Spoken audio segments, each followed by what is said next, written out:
If you're watching this video, then we beat all the odds and overcame every obstacle that was thrown our way while making it. We originally planned on shooting in Yorkville, Toronto's bougie neighborhood, but we were hit with snowstorm after snowstorm and unbearably cold weather. Then we tried to shoot indoors, but our building decided to do days worth of fire alarm testing. So we actually gave up on it and went about having one of our regular work days.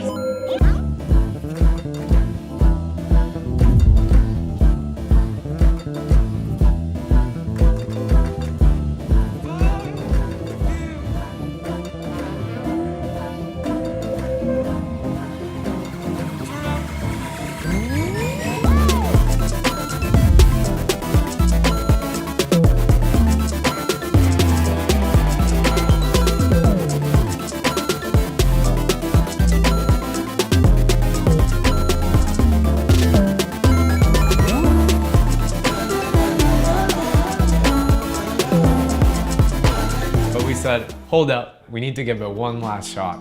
If our building for some reason catches fire, then we're really not meant to do it. But it obviously didn't, so let's go for it.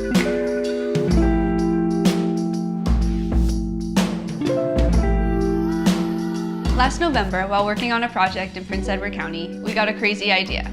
Let's get a MōVI Pro. It was a thought that came from what was a bit of a frustrating year with the M5. Our rig is growing, and the more cables and accessories we added, the more it fought us when trying to do complex movements. And so we did it. That same day, we drove back from PEC and picked up a MōVI Pro when we were back in Toronto. Today, we want to talk about our experience with the MōVI Pro so far, what we like, what we don't, and how it fares against his little older brother from the same mother.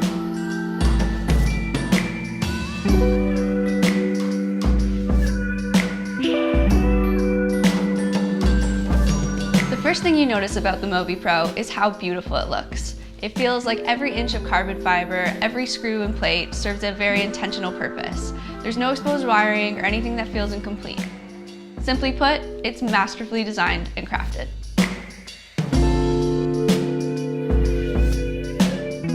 This in and of itself is huge. As much as we love the MōVI M series, they always did feel more like prototypes than finished products, from the exposed cables and connections to the crazy looking batteries in the stand. But the MōVI Pro is different. It's a piece of gear that looks as good as it performs. Building on that idea, we arrive at one of our favorite new features, the batteries. No longer do we have to worry about connecting two separate end cables to the gimbal or charging and discharging these crazy looking contraptions that could blow up at any minute. Instead, the Pro comes with quick release, smart LiPo batteries. We can press on the screen to see the charge level. They're hot swappable, so you don't have to power down the entire rig to replace one battery. And at least in our case, the two batteries last an entire wedding day. Then there's the 2-second startup. We actually think it's a beat longer than that, but it's a big improvement over the M5, which took longer to start up, and occasionally it would stall and you'd have to turn it on and off again.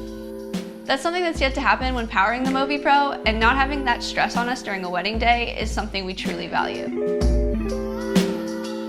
The screen on the back of the Pro is a useful addition, and one that will make you question how you were even adjusting parameters on older models. It takes a minute to learn how to navigate the different menus and select options, but once you do, you can auto-tune, adjust different tuning values, check battery levels, and best of all, check how well your MōVI's balanced. The new balance screen lets you see how on or off balance each axis is, at which point you can pause the motors and tweak your balance until it's perfect. Here at the studio, we prefer to use the app when we have to do any axis tuning or mode adjustments. It pairs automatically and changes are reflected immediately. Everything about the MōVI Pro is geared towards getting you shooting fast. The physical improvements are all about quick and easy use as well. The tote and the hole system makes it extremely easy to transport your rig outside of a case.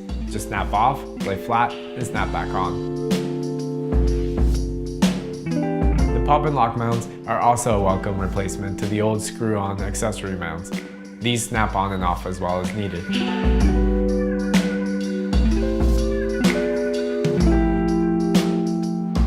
And then there's the feet. It's crazy to think that the simplest addition is the one that has made our shooting so much easier. We can now put the MōVI down wherever, whenever we need to. It's ridiculous how simple that sounds. But not having to worry about where the stand is or throwing it in a shoot sack and trying to assemble it on the go is the most beautiful thing in the world. But my favorite thing about the MōVI Pro is that I don't have to use it. Yes, at 7 pounds without a camera package attached, the MōVI Pro is heavy. Still, the carbon fiber construction keeps it significantly lighter than the DJI equivalent, and the motors have twice the torque than the original M series, so we're willing to do the heavy lifting. That doesn't mean I can't operate it. The Mimic controller has us excited about all the creative possibilities we can achieve together. Rick can now move through space while I control the gimbal. It's something we're definitely looking forward to in the future. And if we're talking about weight, we might as well mention its size. The MōVI Pro is big. The ring makes it significantly larger than the M5, and that's something that we're still getting used to. Accessories that were once within reach with the classic handle are a lot less manageable now. The monitor mount feels like it's a little too high, and we're still trying to find a way to mount the C100 grip on the ring in a way that doesn't feel awkward. So what do we think about the MōVI Pro? It's an absolute beast, and we're as excited for it as the day we got the MōVI M5, which says a lot. It's more powerful than the former M series, and by far the smoothest gimbal we've ever used. But beyond performance, the integrated feet, the onboard screen, the smart batteries, the pop and lock mounts, the tone in the whole system, and the MōVI Pro app make this a no-brainer for us. Yes, it's heavy, and yes, we're still getting used to the overall size, but we had a lot more to get used to when we first picked up the MōVI M5. And in our case, at OUTSIDEIN, we always want to use the best tools, ones that will not only speed up our workflow, but allow us to push the boundaries of the cinematic language being used in wedding films. That's what cinematography is all about. As always, don't hesitate to leave a comment below or send us a message over Instagram if you have any questions.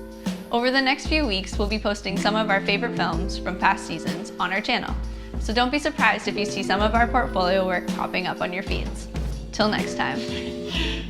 I think so, but Suck. Okay, don't know. do it again.